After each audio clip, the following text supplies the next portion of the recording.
Hai semua, anda bersama saya Siti Mariam Idris dan anda sedang menonton Imbasan Dagangan Sesi Asia. Pada pagi Rabu, penjualan di Wall Street berterusan, manakala ekuiti Australia merosot dengan ketara. Indeks saham penanda arus Jepun pula merosot daripada paras tertinggi 30 tahun. Pada dagangan pagi, spekulator memutuskan untuk mengunci keuntungan di tengah-tengah ketidakpastian mengenai keputusan kadar Fed, perjanjian shilling hutang dan hubungan yang semakin teruk antara Amerika Syarikat dan China.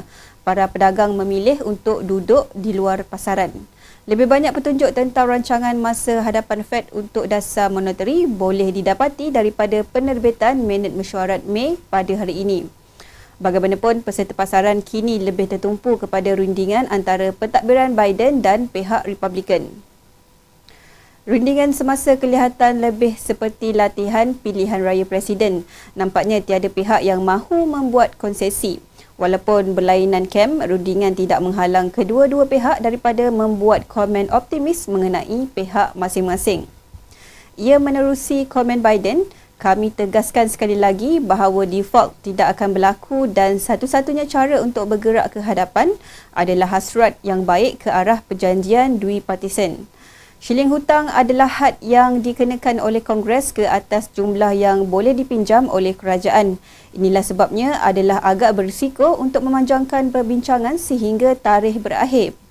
Setiausaha Perbendaraan Janet Yellen percaya bahawa ia akan menyebabkan kerosakan teruk kepada sektor perniagaan dan menjejaskan keupayaan Washington untuk menyediakan kepimpinan antarabangsa dan mempertahankan keselamatan negara Amerika Syarikat.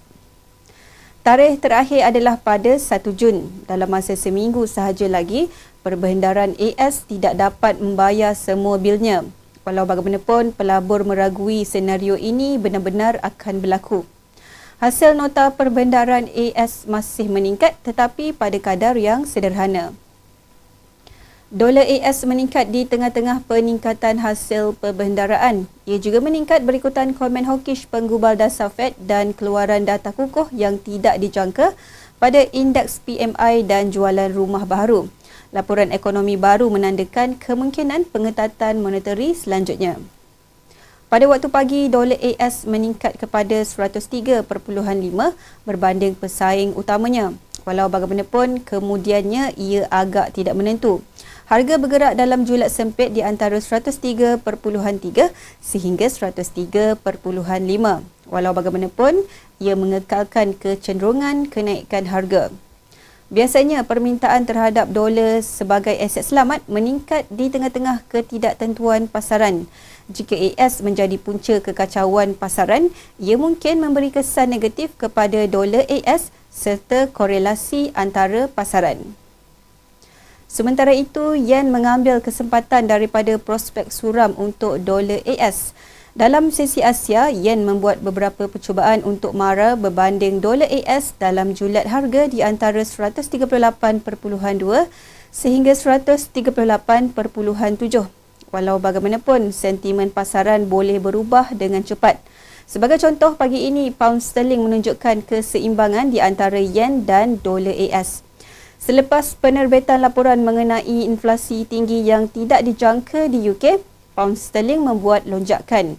Ia menjadi salah satu mata wang terkuat dalam bakul dagangan. Yen tidak dapat membuat trajektori. Harga turun naik sekitar paras 138.5. Bagi dolar Aussie, ia terus bergerak dalam saluran menurun 0.6567 sehingga 0.6622. Menurut statistik makro baharu, ekonomi Australia telah mula perlahan. Inilah sebabnya mengapa RBA boleh berhenti seketika dalam kitaran pengetatan. Aussie terutamanya bertindak balas terhadap faktor luaran dalam sesi Asia. Penghindaran risiko dalam pasaran saham dan dolar AS yang kukuh adalah faktor utama penurunan harga bagi Aussie. Ia menguji tahap terendah April pada 0.6575. Harga dijangka boleh jatuh ke paras terendah Mac pada 0.6565. Mata wang Aussie tidak mengendahkan kenaikan harga minyak yang melonjak ke paras tertinggi 3 minggu. Walau bagaimanapun, Aussie mungkin pulih kerana indeks dolar AS mungkin jatuh disebabkan kebimbangan berlakunya default di Amerika. Seterusnya, dolar New Zealand juga membuat percubaan untuk pulih. Pasangan Kiwi dolar didagangkan berhampiran sempadan atas dalam julat 0.6131 sehingga 0.6258 di tengah-tengah sentimen kenaikan yang lemah. Walau bagaimanapun, Kiwi gagal meneruskan pertumbuhan yang stabil. Ia jatuh mendadak kepada 0.6137 selepas keputusan kadar Bank Reserve New Zealand. Trajektori Kiwi tidak berubah kerana saiz peningkatan kadar sebanyak suku mata.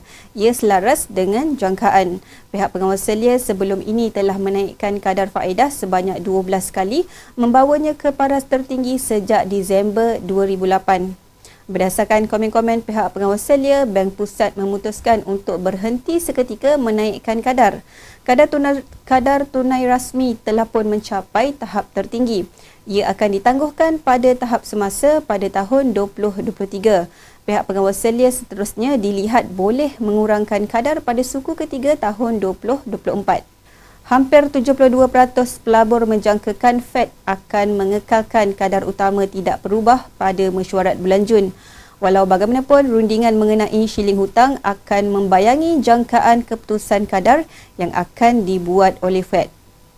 Walaupun dalam keadaan pasaran yang sangat tidak menentu, namun masih terdapat ruang untuk membuat keuntungan daripada turun naik harga yang tinggi.